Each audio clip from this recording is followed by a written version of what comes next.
So I said, we need to get out of the house. So I grabbed my wife and we literally jumped in the water, and it swept us down to about 200 feet down that way. And there's a crepe myrtle tree that we grabbed hold of, and we waited for rescue. As deadly flood sweeps through central Texas, Kerrville resident Scott Walden recounted the terrifying ordeal he faced while evacuating his home. Incessant rainfalls have wreaked havoc in Us, Texas, reportedly claiming 43 lives, 15 of which were children. Sharing the horrific experience, Walden recalled having grabbed hold of a creek myrtle tree while waiting for rescue. The big question was, what do we do? And, you know, things were getting dicier by the moment. We couldn't tell if the water was going to continue to rise. So I said, we need to get out of the house. So I grabbed my wife and we literally jumped in the water, and it swept us down to about 200 feet down that way. And there's a crepe myrtle tree that we grabbed hold of, and we waited for rescue. I literally pulled up my waterproof phone and started calling people going, hey, get Swiftwater Rescue to come get us, because we are like in extremis. We are in bad shape. I never knew that it could do that. I've seen it come up a little bit. I've seen it cover over the hike and bike trail there, but I've never seen it come up any further than that.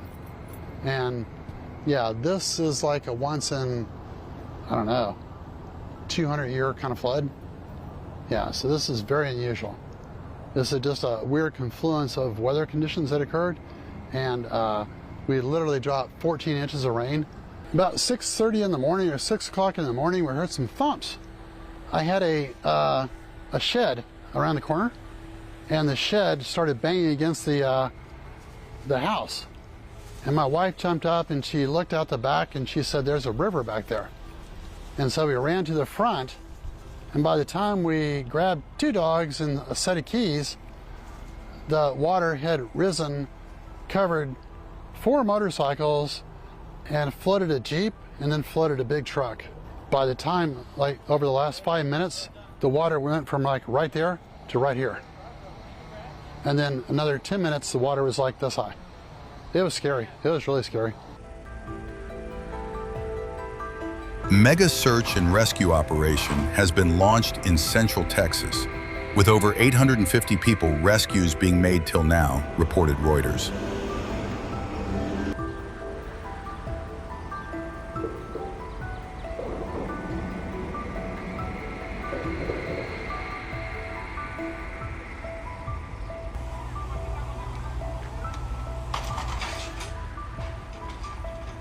Earlier, President Donald Trump had called the central Texas flooding terrible and pledged federal support in the aftermath.